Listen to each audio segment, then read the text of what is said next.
अस्सलाम वालेकुम बच्चों। कैसे हैं आप? ठीक ठाक? प्यारे बच्चों, सबक नंबर 11 की तरफ आ जाते हैं। आप अपनी किताब की तरफ देखिए। खुदा की शुक्रगुजारी। प्यारे बच्चों, हमने इसके सवालात किए हैं मुकम्मल।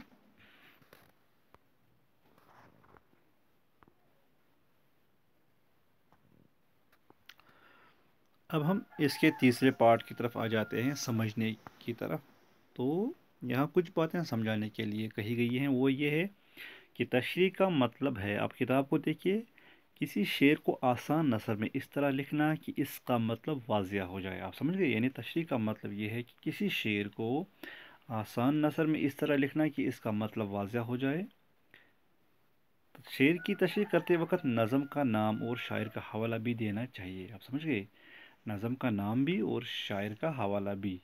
मिसाल के तौर पर एक शेर और इसकी तशरीह देखिए। एक शेर यहाँ पे दर्ज है और उसकी तशरीह भी की गई है वहीं से।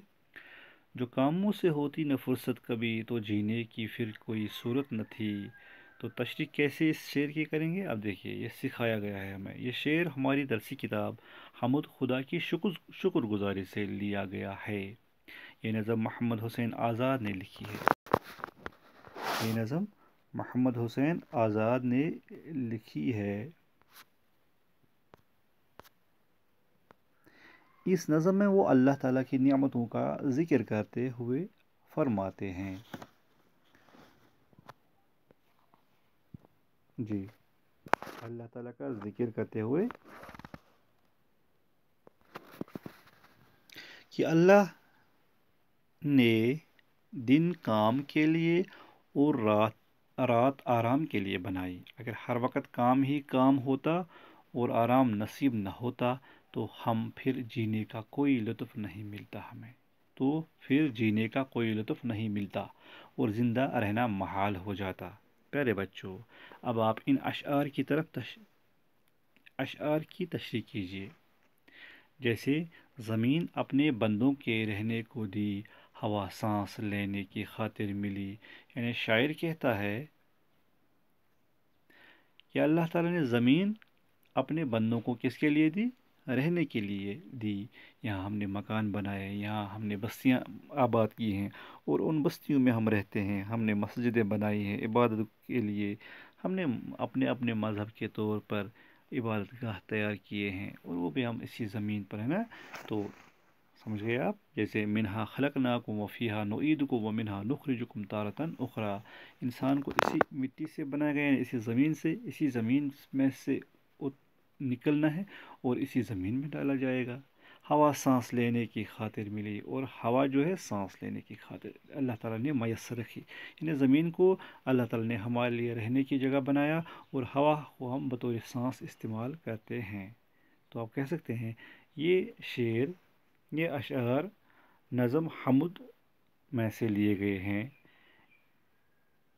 ये नज़म मोहम्मद हुसैन आज़ाद ने लिखी है और शायर इस नज़म में अल्लाह ताला की नेमतों का शुक्र अदा करते हुए फरमाते हैं कि अल्लाह ताला ने ज़मीन को अपने बंदों के लिए बनाया है और हवा को सांस लेने की खातिर बनाया है। ठीक है बच्चों? तो दूसरा बंद है, इसी तरह से आप कह सकते हैं दिए हाथ हर काम के वास्ते। अल्लाह ताला ने हमने हाथ अता किए ताकि हम कोई भी काम उनसे अंजाम दे सकते हैं। दिए पाँव सैर और सफ़र के लिए, और पाँव जो है उनके की मदद से हम सैर पे जाते हैं, सफ़र करते हैं, एक दूसरी जगह से दूसरी जगह जाते हैं। कहीं फूल हैं सूंघने के लिए, कहीं उसने खाने को मेवे दिए। तो कहीं पर अल्लाह ताला ने फूल रखे हैं सूंघने के लिए जिनकी बू हम लेते हैं और फ़रहत महसूस करते हैं। कहीं उसने खाने को मेवे दिए तो अल्लाह ताला ने कहीं पर क्या मेवे भी अता किए हैं और फूल भी अता किए हैं। ये सब अल्लाह ताला की मेहरबानियाँ हैं अपने बंदों पर। तो समझ गए आप? तो ये तशरीह इस तरह से है जिस तरह से यहाँ तशरीह की गई है, बहुत आसान है ये। समझिए, इस नज़म के पहले शेर में उसका लफ्ज़ खुदा के लिए इस्तेमाल हुआ है। उसका लफ्ज़ खुदा के लिए इस्तेमाल हुआ है। अब ये जुमले देखिए, शमस मेरा भाई है, शमस मेरा भाई है, वो तीसरी जमात में पढ़ता है। दूसरे जुमले में शमस के नाम के बदले वो इस्तेमाल हुआ है वो। ठीक है? ऐसे, हाँ, ایسے اسم کو جو کسی اسم کے بدلے بولا جائے اس میں ضمیر کہتے ہیں، یا پروناؤن جس کو ہم کہیں گے، ٹھیک ہے؟ جیسے آپ، ہم، میں، تم، وہاں، ان، اس، تمہارے، میرا وغیرہ۔ ان اب ان جملوں سے ضمیر چن لیجئے۔ دیکھیے ان جملوں سے ہم نے ضمیر چن لینے ہیں، جیسے شاہ ہمدان۔ شاہ ہمدان ایران کے ایک شہر ہمدان میں پیدا ہوئے۔ آپ کے والد وہاں کے حاکم تھے۔ آپ اس میں ضمیر ہے، ٹھیک ہے؟ اس طرح سے کشمیریوں پر ان کا بہت بڑا احسان ہے۔ ان اس میں ضمیر ہے، انہوں نے یہاں اسلام پھیلایا، یہاں اس میں ضمیر ہے۔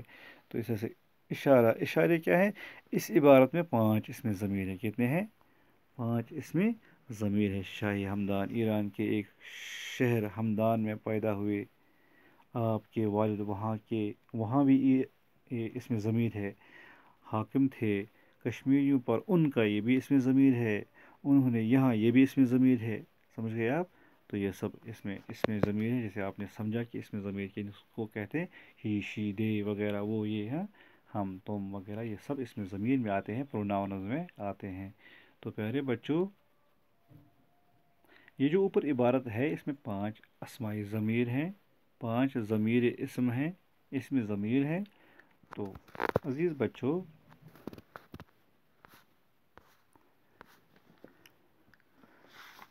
اب ہم یہیں پر اپنی بات کو مکمل کرتے ہیں، کیونکہ آج ہمارا لیسن یہاں پہ مکمل ہو چکا ہے۔ آپ گھر میں پھر دیکھیے، اس کو اچھے سے دیکھیے، کہیں پر اگر کہیں آپ کو سمجھنے میں دقت آ جائے، کتاب کو 1-2 بار اس سبق کو پڑھیے تو وہ دقتیں انشاءاللہ خود بخود دور ہو جائیں گی۔ تو میں لیتا ہوں آپ سے وداع۔ اللہ حافظ و ناصر۔